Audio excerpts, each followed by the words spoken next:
Our guest this evening is no stranger to facing these sorts of challenges. Some of you will remember him from one of our prior events in Napa, California.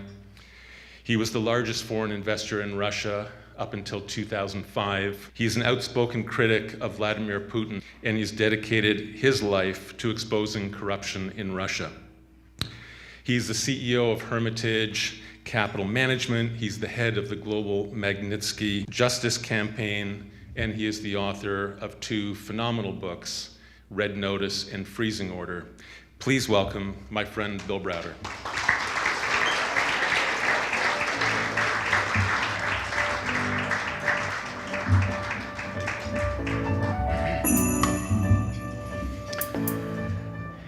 Good evening. So Kevin invited me to Napa Valley in July of 2017 to speak to you, and I think there are some veterans of that speech. And it was really, it was a wonderful event and a wonderful venue, and there was only one problem, which was that I wasn't sure what to wear because it was really, really hot in Napa. And so I normally would wear a jacket, whatever, but I shed my jacket, left it in the room, and just went out there. And then what happens is, we were in this beautiful setting, sort of overlooking the vineyard, and it was like my moment to speak was just as the sun had set. And it started freezing. And I was just wearing my shirt, and I had been a little sweaty, and I was freezing. And so I'm delighted to say that when coming here, I was freezing from the get-go. I'm really happy to be back, and Kevin, thank you for being a friend and ally. So, as Kevin mentioned, there's two books that I've written. My first one was Red Notice. And I wrote Red Notice, I should say that I had never intended to write any book. I was a hedge fund manager in Russia. I never, in college, wanted to be an author. I never had written anything longer than a 4-page monthly investment summary. But I had a really important story to tell, which was the story of my lawyer, Sergei Magnitsky, how he was murdered. I was talking about the Magnitsky Act, which was some justice for him. And it was sort of well structured for a book. It was the character transition from a capitalist to a human rights activist. There was a very good narrative arc. It all fit perfectly into a book, and I wrote it, and it was remarkable how many people liked it and how well it did, and very unusual actually for someone like me to be able to write a book, and it's like lightning striking, and I thought, I got lucky to write a good book, and one and done. But after, and the book ended with the passage of the Magnitsky Act, and afterwards, so much crazy stuff happened that it really felt important to continue to tell the story that Putin had killed more people. He tried to kill other people connected to me. He got involved in trying to manipulate the U.S. political process. He did all sorts of stuff, and it was really important for me to write a second book. So in July of 2018, I sat down to write the second book. And I normally live in London, but I have a house in Aspen, Colorado, which was where I was in July of 2018. And so I set up my computer in my dining room, and I told all my children to stay out of the dining room for the next 4 hours. I turned off the internet on my computer so I wasn't going to get any distractions from emails and all this kind of stuff. I put my phone on silent face down, and I stared at an empty screen. And it was really intimidating because there was no way I thought I could ever write a second book as good as the first book, and I didn't even know how to start. And I started typing, and I deleted, and I typed some more and read it and deleted. And I went through this process for about an hour, and I finally gave up. I couldn't stand not looking at my phone. So I turned it over, and there was 176 new messages that came in the last hour. And the first one read, "Bill, are you watching Helsinki?" with a question mark and an exclamation point. The next one had some expletives, which I won't repeat. The third one said, "If you need a place to hide out, I've got a place in the mountains where you can hide out." And what they were all talking about was that there was this summit that was taking place between Vladimir Putin and Donald Trump in Helsinki. And the summit was the first time that these two presidents had met formally. It was taking place on a Monday. On the previous Friday, Robert Mueller, the special counsel who was investigating Russian interference in the 2016 election, had indicted 12 Russian military intelligence officers. And so the obvious question that was going to come up at the summit was what was going to happen with this indictment. So the two presidents, Putin and Trump, go into a meeting, and it was a secret meeting. Nobody else was attending. There was no Secretary of State, no National Security Advisor, no note taker, nobody, or I should say nobody from the American side. It was just Donald Trump, Vladimir Putin, and one of Putin's guys. And they effectively had a secret summit for 4.5 hours. Nobody, to this day, nobody knows exactly what took place in that room for 4.5 hours. So after they're done with this secret summit, the two leaders emerge, and they walk up to their respective podiums at the press conference, post-summit press conference. And Putin is looking very self-confident. He's standing tall. He's beaming self-confidence. Trump is kind of looking a little hunched and not good. They go up to their respective lecterns, and they get into the press questioning. And about 3 questions in, the Reuters journalist raises his hand, and he directs his question to Putin. And he said, "Mr. President, are you going to hand over these 12 Russian military intelligence officers?" Putin smiled. He'd been obviously waiting for this question and preparing for it all weekend. And he said, "Yes, it's entirely possible that we would hand over these individuals. But we would expect some goodwill and reciprocity from our American friends. And specifically, we would want them to hand over Bill Browder, me." So that wasn't very pleasant. I mean, of the 7 billion people on the planet, I was the one name that came up in this press conference.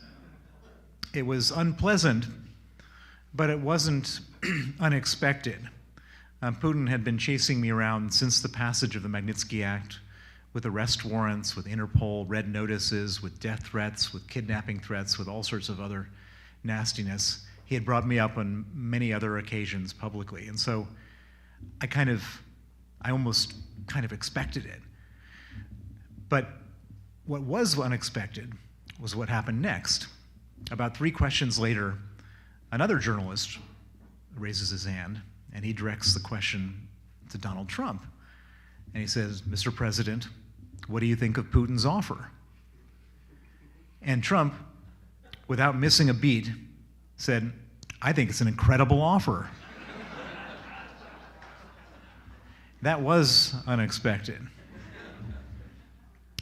To have the most powerful man in the free world offering to hand me over to a dictator who wants to kill me was really, really awful. So the summit ends. The two presidents go in their respective planes at the Helsinki airport, and I'm expecting within any minute that the Trump's advisor, one of his advisors, would gather up the press corps on Air Force One or getting onto the airplane and clarify that what the president meant was that it was an incredibly bad offer or something like that. But there was total silence. So they get on their plane, Air Force One, they fly back to Washington. And the next morning, my wife shakes me awake really early, and she says, "Bill, you've got to see this." And she had been up for about an hour, and she had been downloading the Russian press. And apparently Putin, who's normally considers himself to be this master negotiator, had realized overnight that he made a terrible error in his negotiation. The Americans were asking for 12, and he had only asked for 1. That's really stupid. And so overnight, he added 11 other Americans that he wanted handed over. He wanted the former US ambassador to Russia, Mike McFaul, who was a friend of mine who had helped me with the Magnitsky Act. He wanted a guy named Kyle Parker, who was the chief of staff to the congressional committee that wrote the Magnitsky Act. He wanted 3 acting Department of Homeland Security officers who were investigating money laundering in America connected to the Magnitsky case. Basically, everyone on Putin's list was someone who I knew, who I'd worked with, who had helped me with my campaign for justice for my murdered lawyer, Sergei Magnitsky. Now, it's one thing to ask for a private individual to be handed over, and pretty distasteful. But it's another thing entirely for Putin to ask for a bunch of current or former US government officials to be handed over. I mean, who would ever join the government if just by doing your job, making US policy, some future president could hand you over to a murderous dictator that wants to kill you? I mean, that's insanity. And so it would have seemed like within moments when Putin made that announcement, the US would have firmly pushed back on that and said, under no circumstances. But there was more silence. 1 day of silence, 2 days of silence. On the 3rd day, I was giving an interview, and I've been giving interviews all throughout this time. Everyone wanted to know, who's this Bill Browder, and I was going to tell them. On the 3rd day, I was giving an interview with Fox. And I should point out there was no difference between Fox and MSNBC or anybody else. The entire press corps was nothing partisan about it. It was just obviously unreasonable what was going on. And so I'm giving an interview with Fox, and they cut me off halfway into the interview, and they say, we're going to have to hold it right there. There's a press conference taking place in the White House right now. We'll come back to you.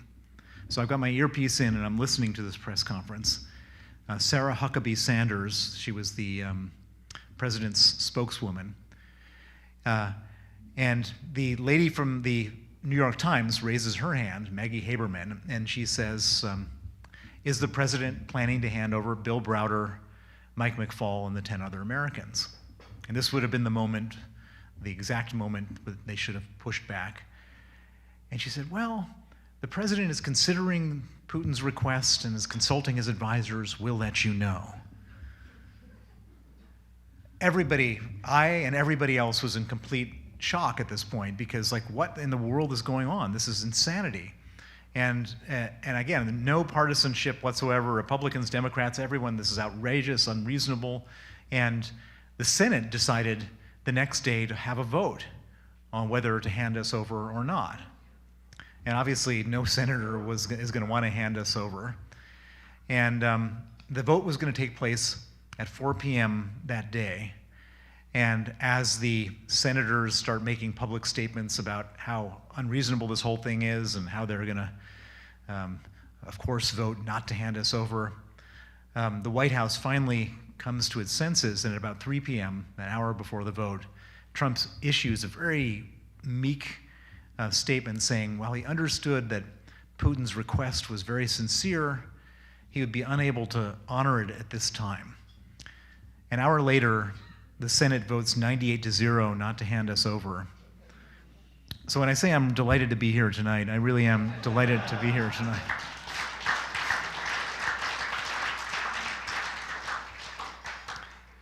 So how did I end up in this mess?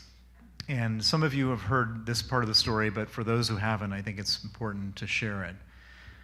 I come from an unusual American family. My grandfather was a labor union organizer from Wichita, Kansas. And he was so good at organizing the union that he ended up getting invited to Russia in 1927. The communists said, if you like labor unionism, you're going to love communism. Come and check it out. So he goes to Moscow. He meets a Russian girl who becomes my grandmother. My father's born there. And 5 years later, in 1932, they return to America, and he becomes chairman of the Communist Party of the United States of America. So he becomes the head of the American Communist Party. He runs for president in 1936 and 1940 on the communist ticket against Roosevelt.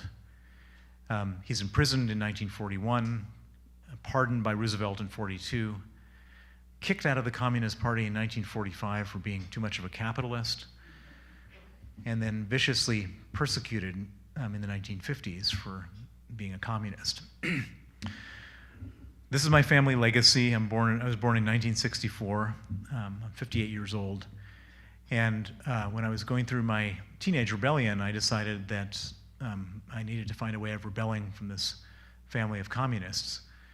And I came up with a perfect way of doing it, which was to put on a suit and tie and become a capitalist. I became a capitalist. I went to Stanford Business School, and I graduated business school in 1989, which was the year that the Berlin Wall came down. And as I was trying to figure out what to do with my life and my career, I had an epiphany, which is that if my grandfather was the biggest communist in America, I'm going to try to become the biggest capitalist in Eastern Europe.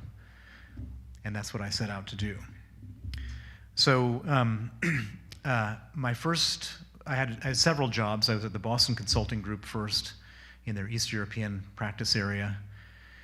They sent me out to a little town in Poland to advise on a bus factory that was going bankrupt.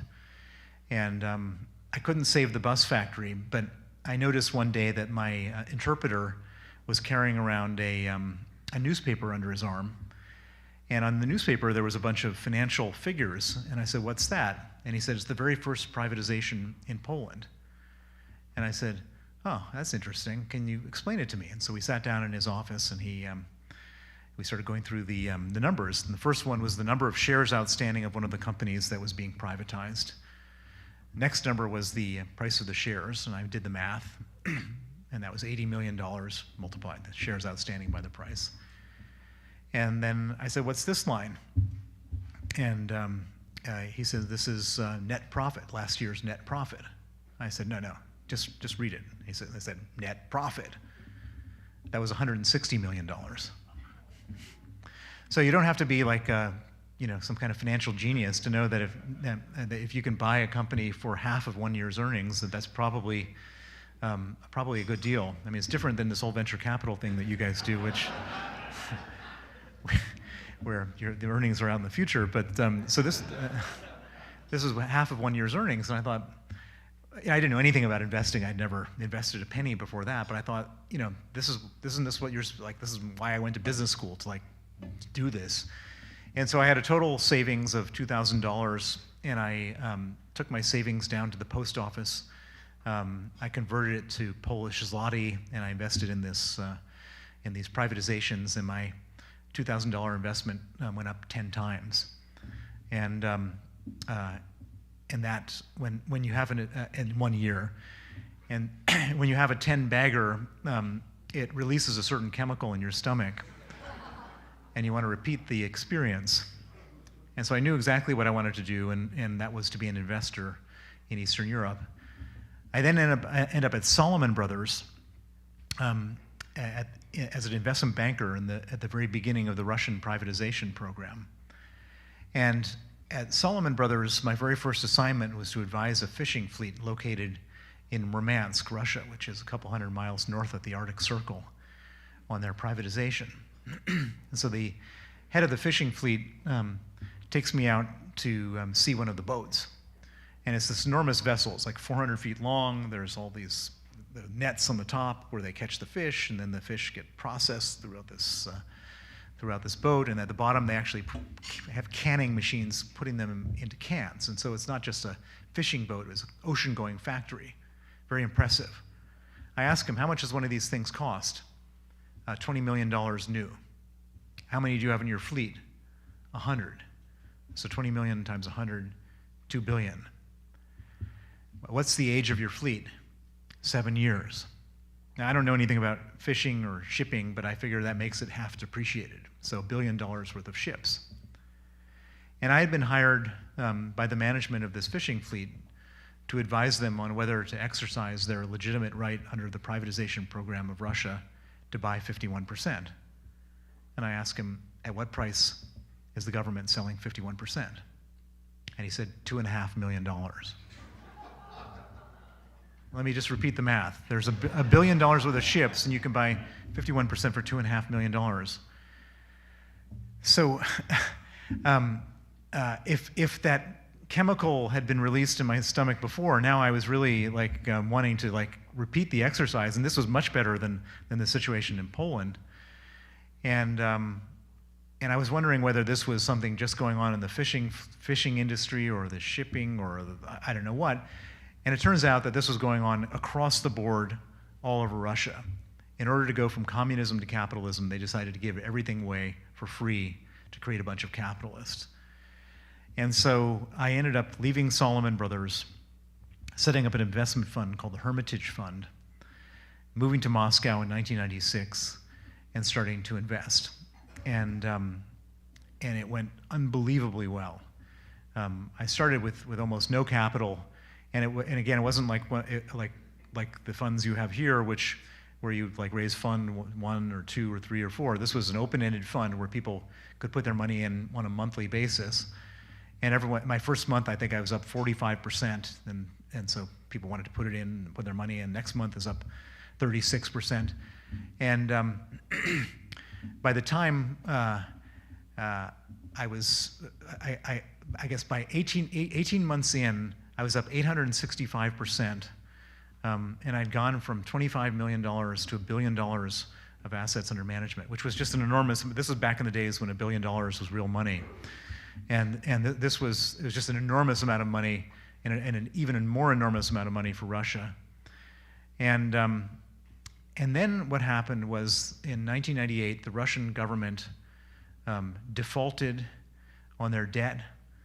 They devalued their currency by 75%, and I lost $900 million of my $1 billion that I was managing. I went down 90%, which was horrifying because I was the face of the Russian stock market on the way up, and I became the face of the collapse on the way down. And I was even more horrified because I had convinced all these skeptical investors to give me money to manage, and I'd lost them 90% of their money. And so I was determined to try to get their money back. But at that moment in time, I discovered something really terrible, which is that the oligarchs, these people we all now know of, who owned, in most cases, between 51 and 96% of these companies, these oligarchs had behaved themselves up until that moment in time because they wanted access to Wall Street. There are all these fancy bankers from Goldman Sachs and Morgan Stanley who are running around Moscow with their Hermes ties, telling all these bankers that they could get money from Wall Street under the one condition that they didn't rip off their minority investors. And before this crash, the oligarchs were like, I don't know if I can do that, but I'd really like free money. And so a lot of them behaved themselves and didn't rip off their minority investors. And so, but after the crash, after everything went down 90% and after the currency was devalued, none of them had any incentive whatsoever to behave themselves, and there's never been any disincentive against misbehavior. And so the oligarchs embarked on an orgy of stealing, which has been unprecedented in the history of business. They were doing asset stripping, transfer pricing, embezzlement, dilution, everything on an industrial scale. And so I decided that not as a good investment strategy, but as my only survival strategy. They were going to try to steal the last 10 cents on the dollar that I had. And I needed to stop them. And so I decided to try to stop them from stealing.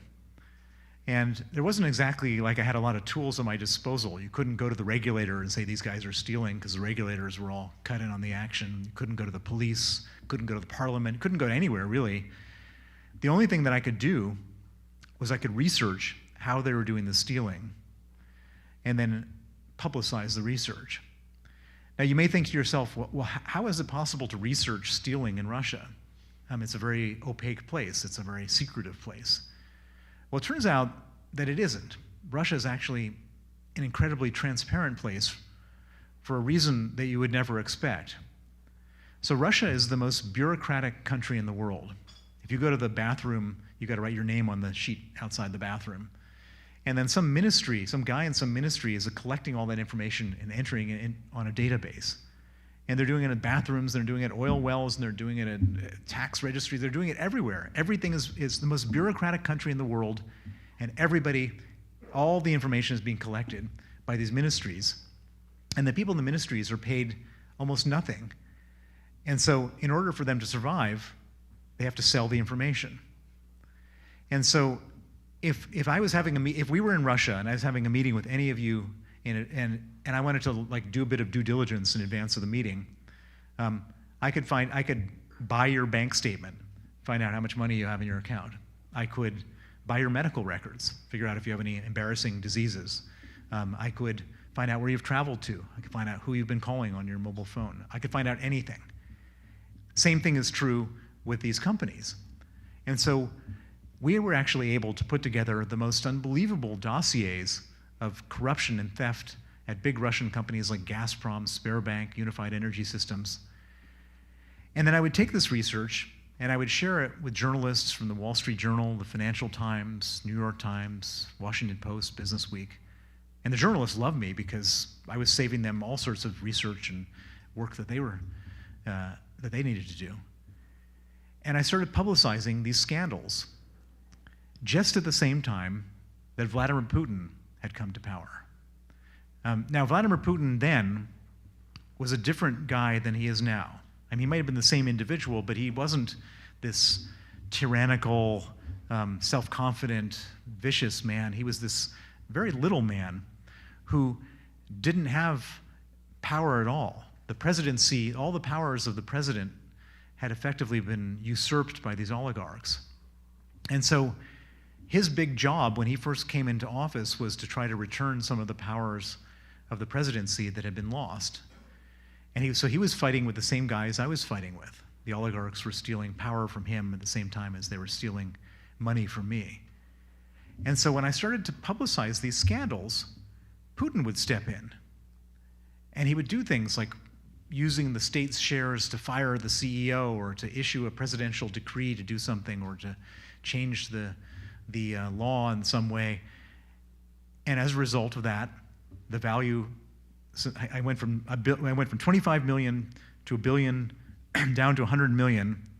And as Putin was going through this exercise and as I was naming and shaming, I went from 100 million to $4.5 billion. It was up 45 times from the bottom of the market.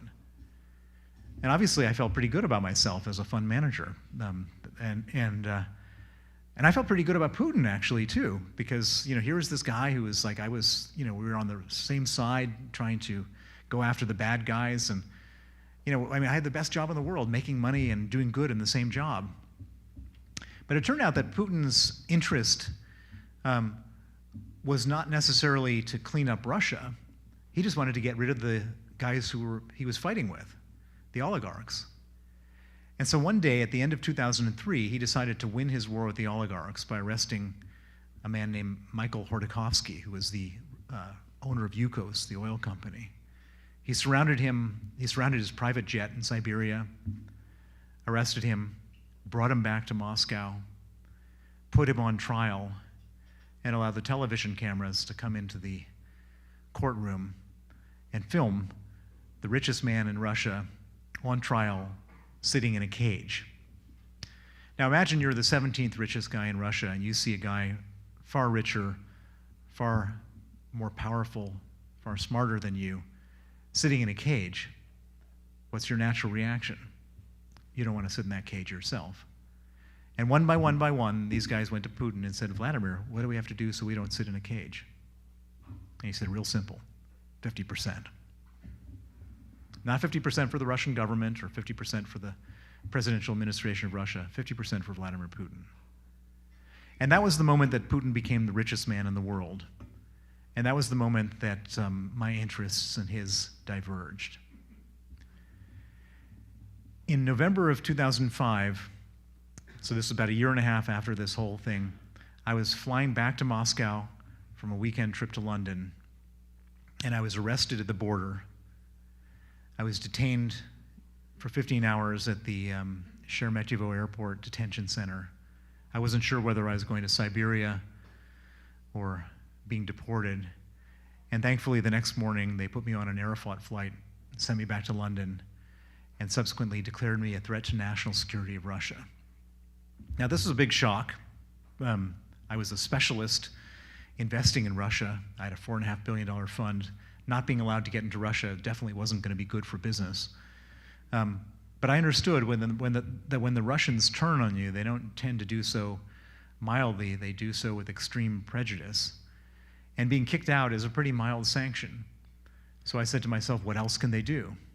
They could arrest my people, or they could seize my assets. And so I organized an emergency evacuation of all of my staff, and I was able to get all of them and all of their family members safely out of Russia. And once everybody was out, we then quickly and quietly liquidated our portfolio in Russia, and we got all of our money out, safe. I breathed a big sigh of relief. I dusted off my hands. I said, maybe I'll write a book about this someday. Time to invest elsewhere. I set up a new investment fund. I thought if I can invest in Russia, I could handle any emerging market after that. I set up this emerging market fund, started investing in other parts of the world. And about 18 months after that, I'm having a board meeting for my new fund in Paris. And I get this frantic call from the one employee I've left in Russia, who was a secretary, who was the lone person manning my empty office in Moscow, who I never spoke to, because I didn't think I kept the office in case the storm ever blew over, but I never thought that there was no reason to speak to her because there's just nothing going on there.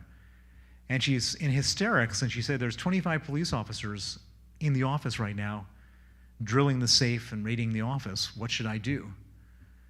And I said, I don't know. Let me call up our lawyer. So I have an American lawyer in Moscow who I used for all my legal stuff. And I call him up. He sounds pretty distracted when I get him on the phone. And I tell him there's 25 police officers in my office. And he says, there's 25 police officers in my office looking for your documents. 50 police officers raiding both of our offices looking for the stamps, seals, and certificates for our investment holding companies, which at this point were empty. They find them at the law firm's office. They seize those documents. And the next thing we know, we no longer own our investment holding companies.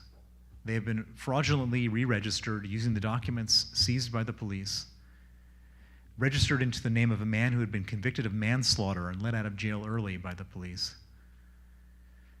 Now, there was no financial loss for me because we had sold everything the year before.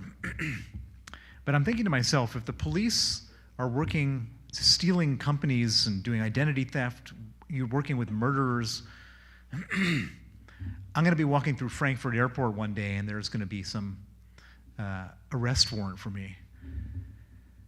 I need to stop this.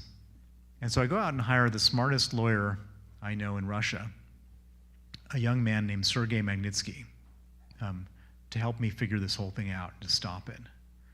I send him out to investigate. He investigates and he comes back and he says, I figured out what's going on and it's not pretty. He said, there's two parts to the scam.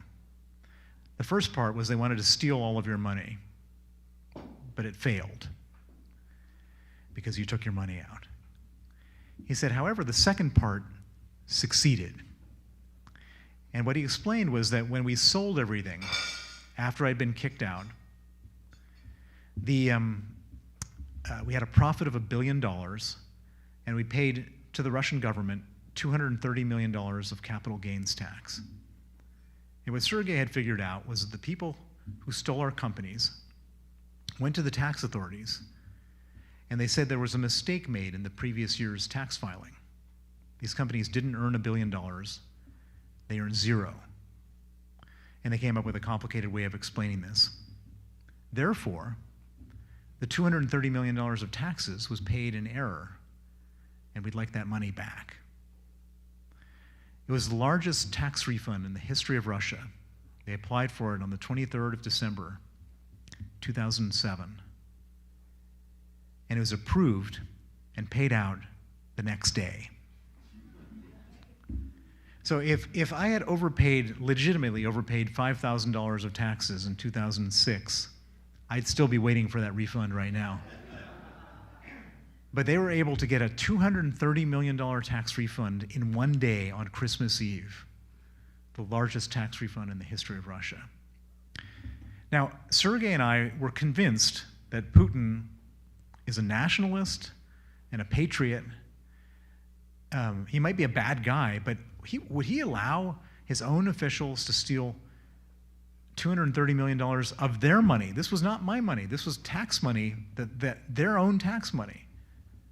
And we were sure that if this was just brought to the attention of the right people, the top people, that the good guys would get the bad guys. And so we wrote criminal complaints to every different branch of Russian law enforcement.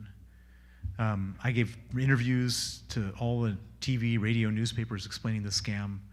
Sergei gave sworn testimony to the Russian State Investigative Committee, their version of the FBI. And we sat back and waited for the good guys to get the bad guys. Well, it turns out that in Putin's Russia, there are no good guys. And 5 weeks after Sergei testified, the same police officers he testified against came to his home on the 24th of November 2008.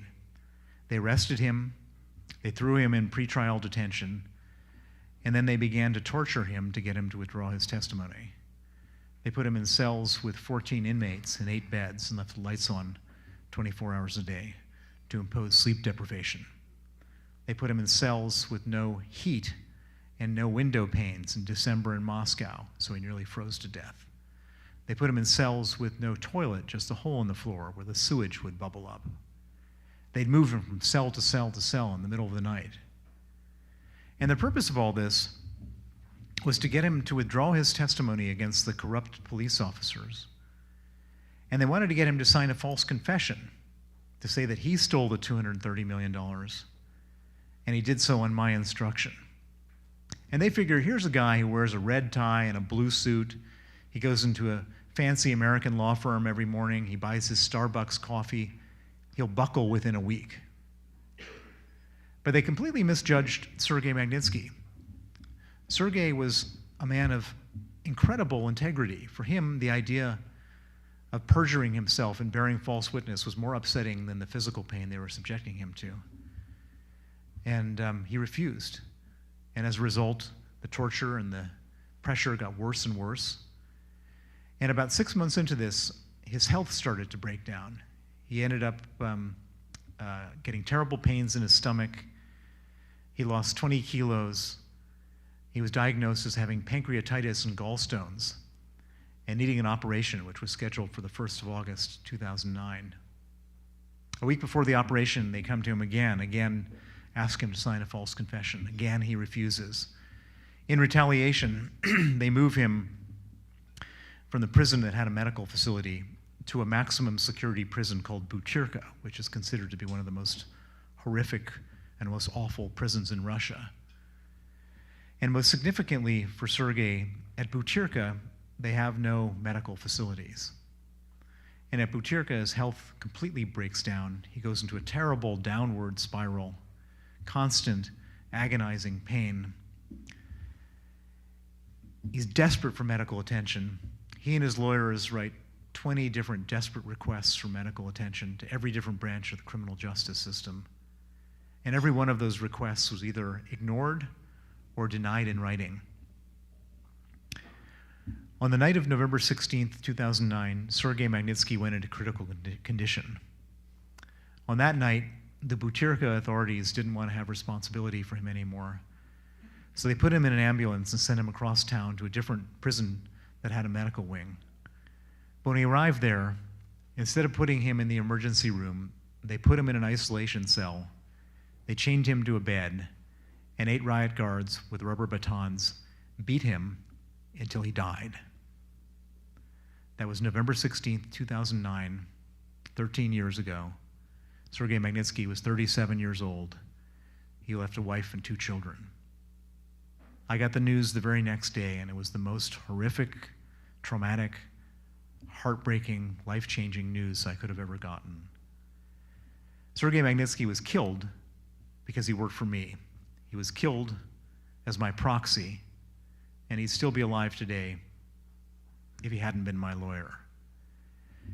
And so when I was finally able to clear the fog of heartbreak and hysteria to think clearly, I made a vow to his memory, to myself, and to his family that I was going to put aside everything else that I was doing and devote all of my time, all of my energy, and all of my resources to go after the people who killed him to make sure they face justice. And for the last 13 years, that's what I've been doing. Originally, I thought there was some chance of getting justice inside of Russia.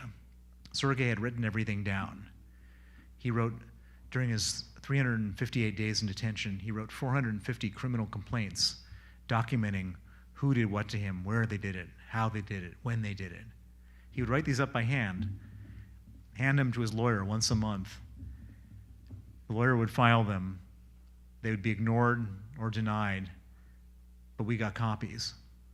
And from those copies, we had the most well-documented case of human rights abuse that's probably ever come out of Russia. And from that, I thought that they'd have to throw at least some of the low-level people under the bus. They'd have to prosecute somebody for this horrific crime. But that didn't happen. They circled the wagons. The Putin regime circled the wagons. They gave promotions and state honors to some of the people who were most complicit. Putin personally got involved in exonerating every single official involved. And in the most cynical and despicable miscarriage of justice, they put Sergei Magnitsky on trial 3 years after they killed him, in the first ever trial against a dead man in the history of Russia. They put me on trial as his co-defendant. We were both found guilty. They couldn't do anything more than killing him. To him, they sentenced me to 9 years in absentia. It became obvious well before this crazy trial that we weren't going to get any justice in Russia. So I said, how do we get justice outside of Russia? And that's when I came up with this idea, which is that these people who killed Sergei did it because they did it to steal $230 million. They don't keep that money in Russia. They keep that money in the West.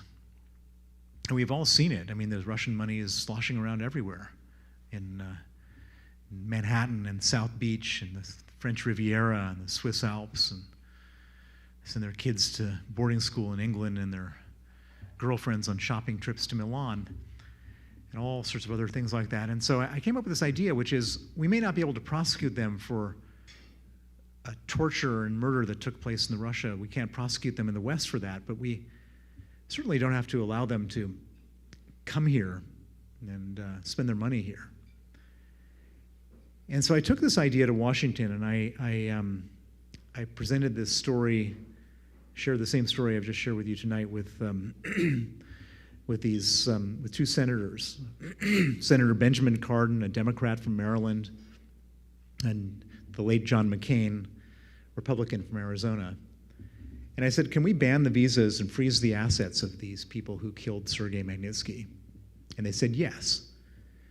And that became the Magnitsky Act.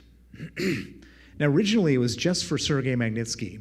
And when they put it onto the law books to be voted on, their phones immediately started lighting up from other victims in Russia who said, you found the Achilles heel of the Putin regime. This is what they do. They commit terrible crimes, kill people, imprison people, do all this type of stuff in Russia, and then they take their money to the West. Can you please sanction the people who killed my father, my husband, my sister, my aunt? And after about a dozen of these calls, these two senators realized they were onto something much bigger than just one case. They added 65 words to the law to include all gross human rights abusers in Russia. And then all of a sudden, all these other victims came out, fanned out across Capitol Hill, told their stories. And when it went for a vote in the Senate in November of 2012, it passed 92-4. It passed the House of Representatives with 89%. and it became a federal law on December 14th, 2012, the Magnitsky Act. Vladimir Putin went out of his mind. He was so angry. He banned the adoption of Russian orphans by American families in retaliation. He made it his single largest foreign policy priority to try to repeal the Magnitsky Act. He even sent his own emissary to Trump Tower on June 9th, 2016, a woman named Natalia Veselnitskaya, to meet with Donald Trump Jr., Jared Kushner, and Paul Manafort. This was after Trump was nominated, but before he was elected, with one specific request: to repeal the Magnitsky Act. Well, I'm very happy that that didn't happen. And it couldn't happen because the Magnitsky Act was an act of Congress, and Trump couldn't just sign an executive order and get rid of it. It would require 51% of Congress, and if they're voting 92-4 a few years before, they weren't going to repeal it. In fact, Congress did something even better, which was they expanded the Magnitsky Act just before Trump was elected. It became the Global Magnitsky Act. Instead of just targeting Russian human rights abusers, it targeted Chinese human rights abusers and Iranian human rights abusers and Venezuelan human rights abusers, from all sorts of bad guys from all over the world. It was really important for me that the Magnitsky Act wasn't just a piece of legislation in the United States, and it was very difficult for me to find other countries that were ready to directly follow the US with this legislation. And so I spent an enormous amount of time working on Canada. And it's interesting because there's lots of countries that are anti-American, but there's no such thing as being anti-Canadian. And it was really a glorious moment in November of 2017 to watch the Canadian Parliament voting on the Magnitsky Act. And I don't know how many of you have watched a Canadian vote before, but each of the members has to stand up briefly to register their vote. It's kind of like a human wave, and so they one by one, it took like 10 minutes. Each person stood up, and anyone opposed, and the entire Parliament was sitting. It was a unanimous vote of the Canadian Parliament, and passed in 2017. It passed in Britain in 2018. The Magnitsky Act passed in the European Union in 2020. It passed in Australia in 2021. There are now 35 countries with the Magnitsky Acts all around the world, and it's become the tool that's being used. It's the tool that's now being used for all these terrible people in the Putin regime who are involved in this war in Ukraine. And I could have never imagined that one man's death, my lawyer's death, would lead to this huge international justice movement, this law that's being used all over the world, that's being used in this war and being used everywhere. I'll never be able to bring Sergei back, and for me that's this burden that that's going to have to carry with me for the rest of my life. But I have been able to give him a legacy, and I'm not done yet. My hope is that as time goes on and all these countries that have the Magnitsky Act start using it properly and liberally all over the place, that the probability of being sanctioned becomes really high. Right now there's let's say 500 people that are on the Magnitsky list, but my hope is that there'll be 20,000 people on these Magnitsky lists, and if the probability becomes high enough that a dictator who's going to do terrible things will start to think, well, maybe I shouldn't do these terrible things because the risk of not being able to access my money is so high that the crime is not worth the punishment. And my hope is that that's where we get to, and if we do get there, then Sergei Magnitsky's death will save many, many thousands, perhaps millions of lives, and for that, it wasn't a meaningless death. Those are my prepared remarks. I'm here also to talk about current events. because there's a lot to talk about in current events, but I think it's important to tell that story, and I think it's also important to tell that story because I think a lot of the current events are connected to this Magnitsky story. In my second book, it's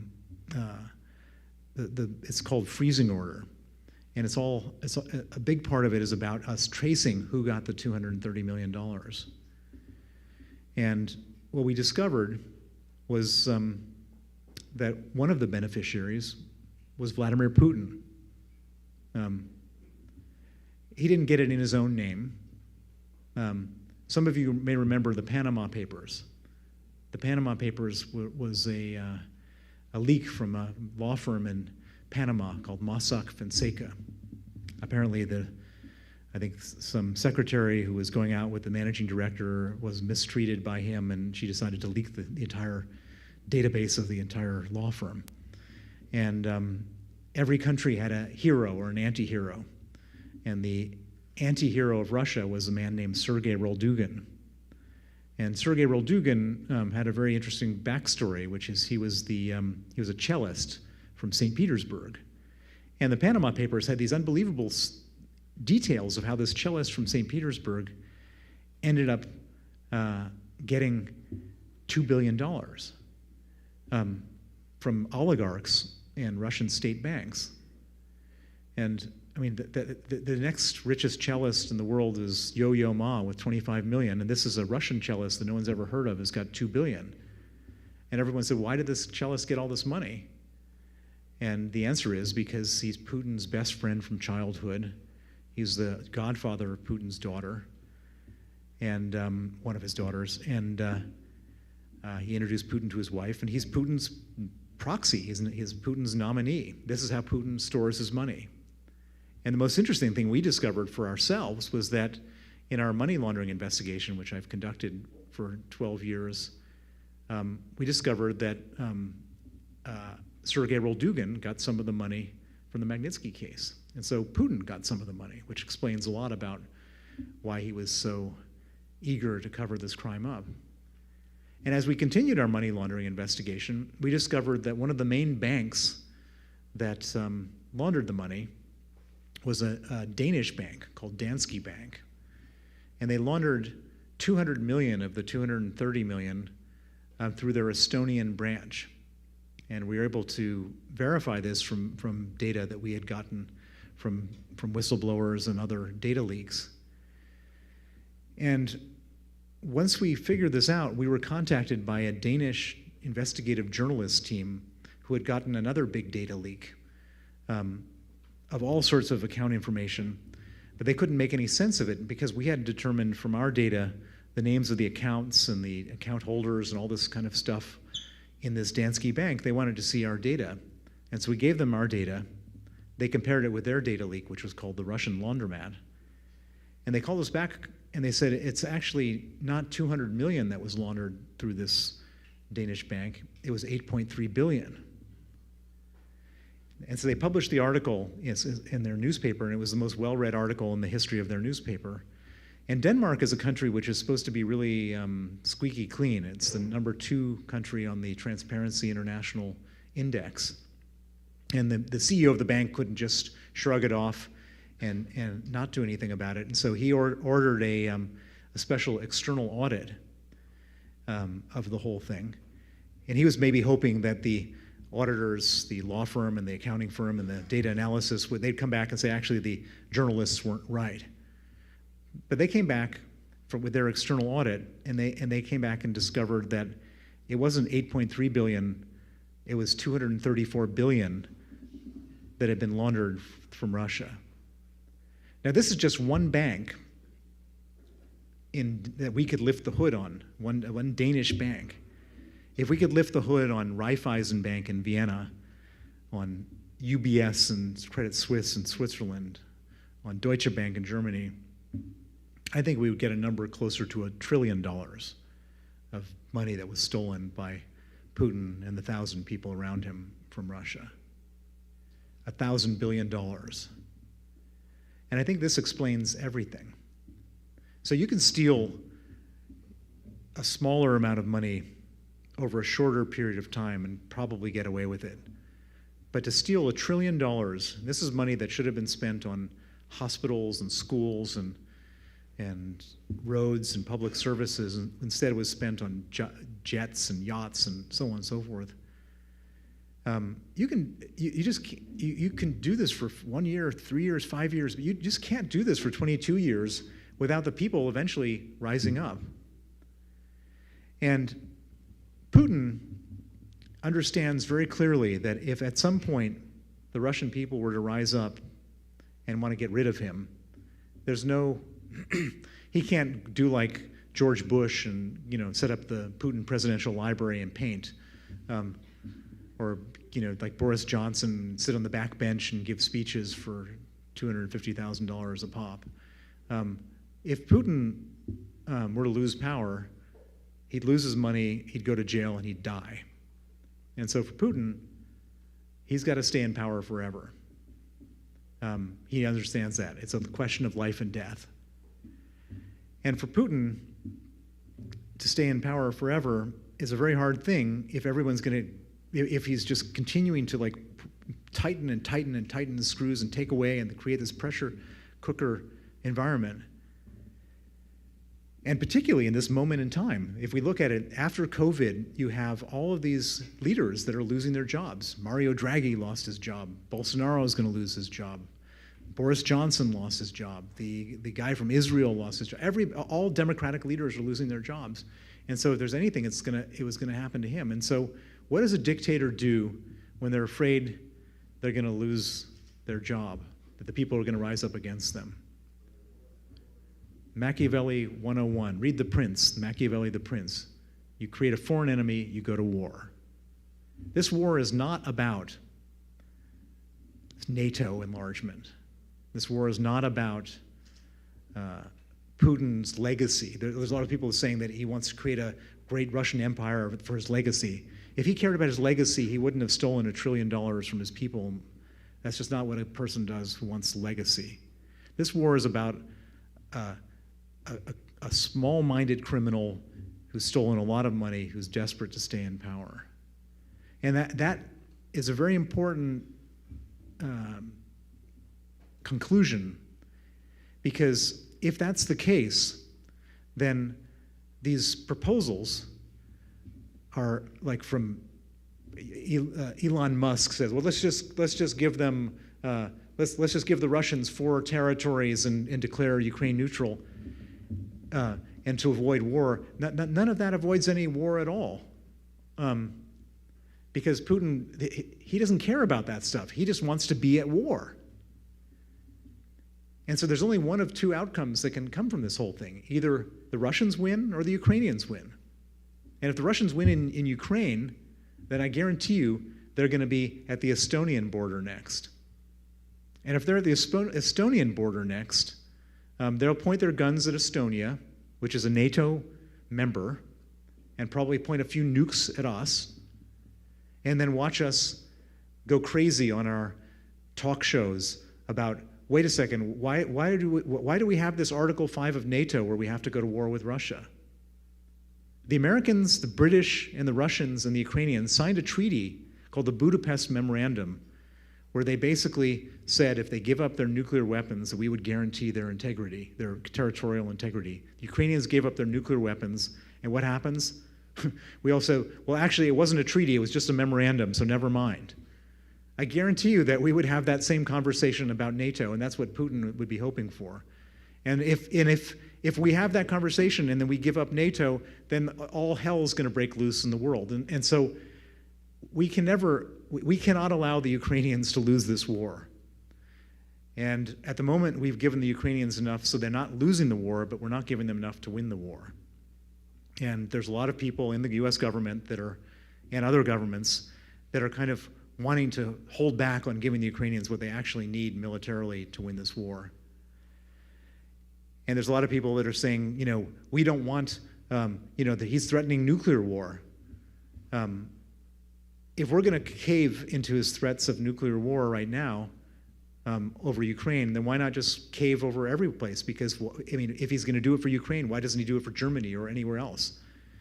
And so this is really an existential, we're at a moment of existential crisis, and the Ukrainians at the moment are doing a good job, but I hate to say this, and people always criticize me for being a bummer speaker, but I'm not sure how I can see this thing ending. I don't see that there is no.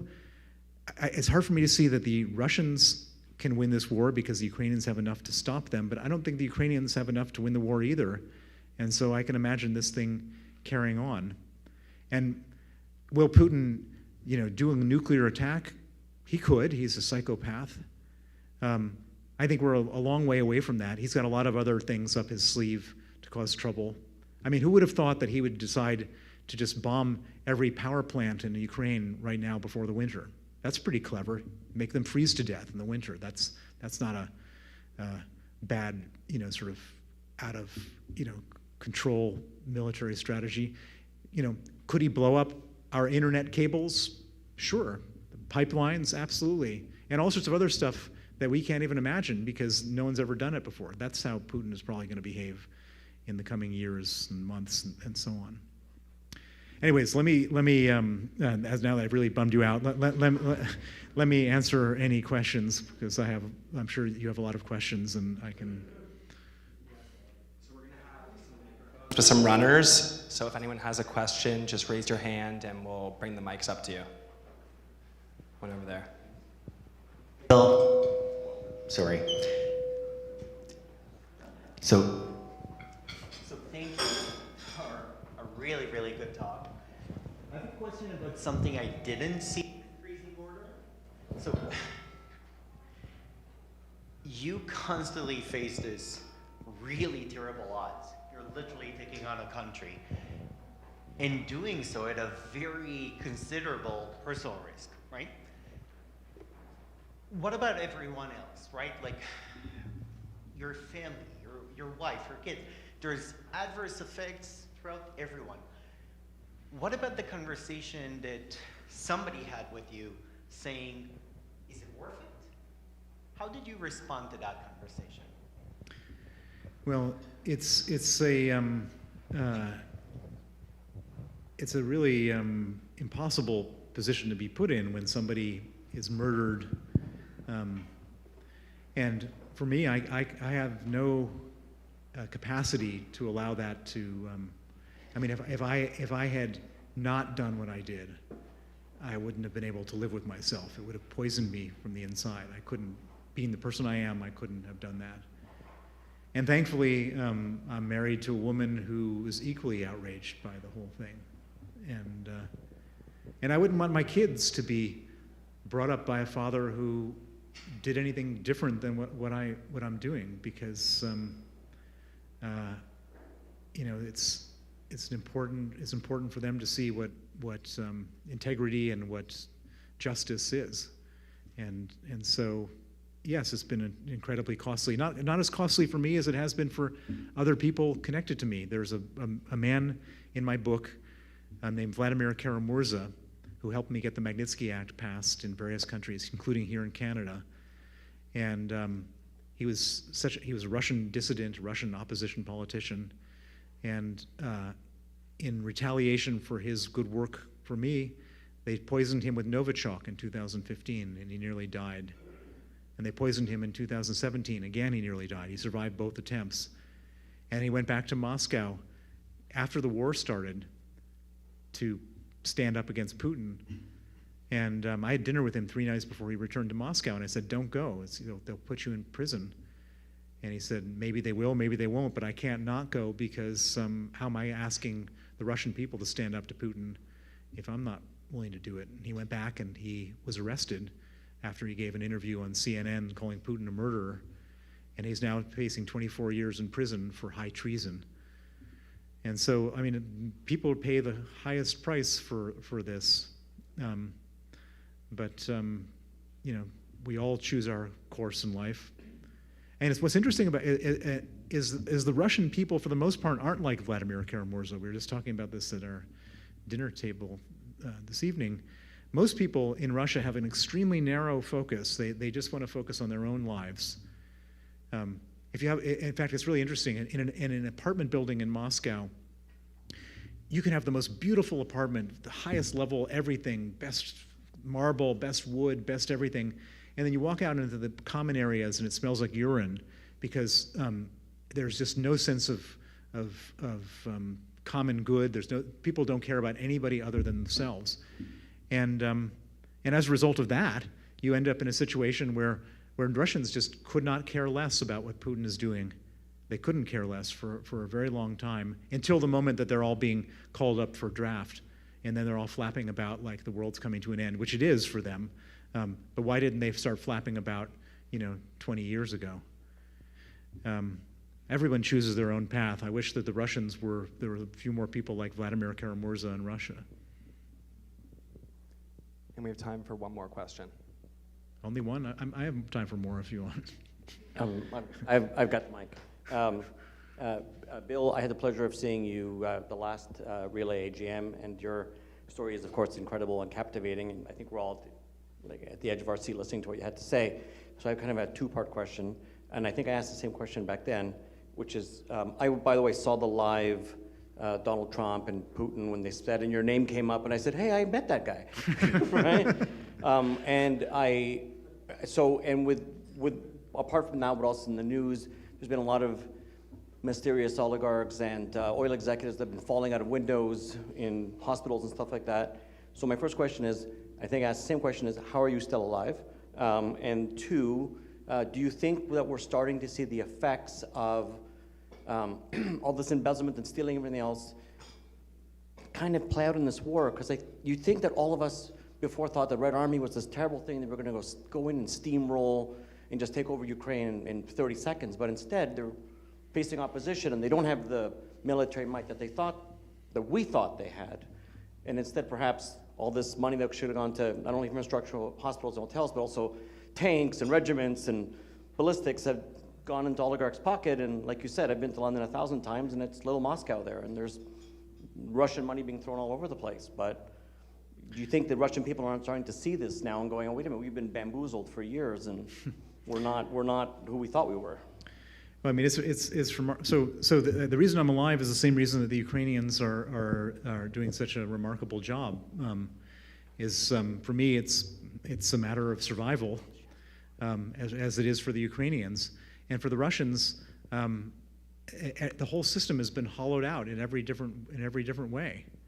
I mean, it's the Russians have not created air superiority over Ukraine. Why?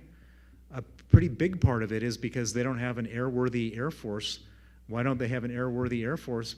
Because they got a bunch of MiGs, and they've sold all the parts off their MiGs to the Indian Air Force, who have an airworthy Air Force. And I heard an amazing story from a filmmaker I know who was on the front line, American filmmaker who was on the front line in Ukraine as the war was just starting. And they had a program at the beginning of the war, the Ukrainians. They were offering Russian tank drivers $25,000 for their $2 million tanks. They said, let's not shoot at each other. We'll just pay you 25 grand. And he witnessed the purchase of $2 million tanks for 25,000 each. And they said, bring your friends. We'll buy their tanks too. And that's been the story of the entire system. And we were just talking at dinner tonight about the nuclear arsenal. And and I don't want to extrapolate this too much, but how do we even know that their nuclear arsenal works? Wouldn't the guys in the nuclear force be, not doing their job and not, maybe these things will blow up in their silos. I don't want to go so far as to not say we shouldn't be worried about that, but I think that that's a very real possibility based on their performance. And it's a hollowed out system. I don't think Russia's even in the top 10 military powers. We thought it was number 2 before this war started. I lied. We actually have some extra questions. Go here to Kenny. Bill, great to see you alive. I'm glad you didn't get assassinated on that hill in Napa. My question is, what do you think China has learned from this, especially as it comes to Taiwan? To our response. So imagine. Let's put the context in place here. America spends $1 trillion or more, maybe 2. I don't remember the exact numbers on Afghanistan. and then whatever, year and a half ago, America decides, for the sake of 3,000 soldiers who aren't even in combat, to let the country fall to the Taliban. 38 million people fall to the Taliban because we have so little appetite for military confrontation. So you're sitting there, you're Xi Jinping and you're Vladimir Putin, you're saying, the only other signal we've ever gotten as strong as this was that red line in Syria where we didn't enforce it. Hell, the Americans will never show up for anything. So Putin goes in first to Ukraine thinking he's going to steamroll them and we're not going to do anything. And boy, is he wrong about the steamrolling, and boy, is he wrong about us not doing anything. And we've been, and the sanctions are just bigger, more far-reaching, and more aggressive than anything that's ever happened before. And so imagine you're Xi Jinping, and you've been eyeing up this morsel of Taiwan for a long time, and it's really annoyed you that they're so, snubbing their nose at, and you see this huge economic crisis that we've inflicted on the Russians. I think that they still want Taiwan, but they're not going to, if they were planning to invade, that's been put off indefinitely while they try to figure this thing out. And so I think that this is not just for these two guys, but for every dictator out there who thinks these symbols this is hugely important, not just for the Ukrainians, but for every country that has, where people are eyeing up their borders. And so I think this is really important for China. And on a commercial basis, everybody thought, okay, the Chinese companies are going to come in and take the place of the American companies. And MasterCard and Visa pulls out. Alipay is going to show up. But Alipay doesn't want to get on some sanctions list, for the rest of the world, for some little country like Russia. And so the Chinese have not showed up to replace the Americans that have pulled out on a commercial basis. And so I think this is really a true watershed moment for the good guys in giving a really big black eye to a bad guy and sending the message that this could happen elsewhere as well. So, Bill, just to follow up on Kenny's question, just coming in from the Russian angle, so what is that exit ramp for Putin right now? There's a great little image on Twitter, which was the Kirsch Bridge, and that's the exit ramp. He can go back. We don't have to give Putin an exit ramp. Putin is a thug. He only understands power and hard boundaries. He can come up with his own exit ramp. It's not for us to give him a dignified way out. In fact, it sends a terrible signal if we give him a dignified way out. What it sends a signal is that he still has some hold over us. We should just give the Ukrainians everything they need to not just to not lose, but to win the war. That means longer range artillery. That means stopping buying Russian oil and gas, and that means hard secondary sanctions on countries that are involved in evading sanctions, and let the course of this war take its natural course. I don't think we should give them an exit ramp or save face, and it really annoys me when I hear Macron and others saying that, because what does he deserve an exit ramp for? Bill, on behalf of everyone here, I just wanted to thank you for coming to speak with us today. It was truly amazing and one we'll never forget, so thank you. Thank you.